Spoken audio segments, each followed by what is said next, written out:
when you're in a perilous situation like this, because let's be honest, we're confident, we're well trained, we're well drilled, but we are likely about to confront the most unpredictable psychopathic army of the modern age. So no matter how prepared we are, there's obviously a level of unpredictability there. So to have your support means a lot. For hours now we've been preparing for interception. The vibe and the intelligence was that interception was imminent, so much so the Alma boat last night appeared to be accompanied by a military vessel. It's talk of a submarine. We don't really know for sure. Who knows for sure? It would seem to me now on reflection that it was more intimidation and possibly reconnaissance, because there was certainly Israeli military presence. There was certainly the feeling amongst us from the steering committee downwards that we needed to prepare for interception. There was members of the Alma boat felt that the interception was so imminent that they took all the measures that we take and that we were trained to take. But as it turns out, it turned out to be a false alarm. Again, it's probably worth reminding people, if they don't know, that we are travelling in international waters. We are heading towards Gaza. We have no interest in so-called Israel. We have no business in so-called Israel. A lot of countries recognise Palestine recently.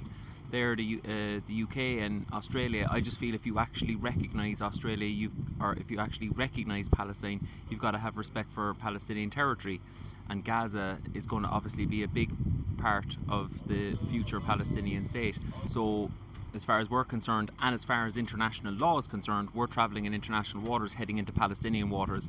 Why the world should allow Israel, the country currently committing genocide in Palestine, to kidnap us in international waters or Palestinian waters and do what they want with us. I mean, there's been threats on Israeli media of mass casualties.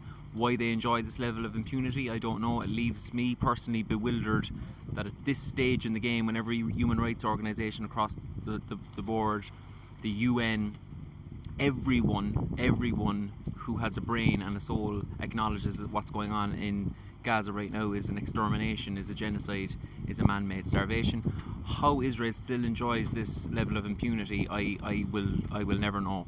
So we're prepared, but I wouldn't say we're panicked in any way, and I'm just talking amongst ourselves. But as part of this collective, which is about a kind of humanity standing up rather than individuals, as part of this humanity united collective, I feel so sure that we are in the right and that our cause is just, is moral, and is the bare minimum of showing solidarity with substance with the most besieged population on earth right now, that I don't have any fear. I can't control what the psychopathic state enjoying this level of impunity will do, but I know for sure that we will be absolutely non-violent. I think I speak for most of the people on the boat here. We don't want to be murdered.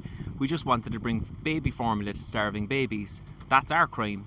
But that's up to the international community whether they're going to allow us to be murdered. Whatever happens tonight, I think I speak for myself and my participants when we say that we'll be back and that this is just the beginning. And I think Israel has a massive problem on its hands, irrespective of what actions it chooses to take tonight. Blockade, interception, mass violence, mass murder, whatever decision it decides to make, I think it's lost the argument.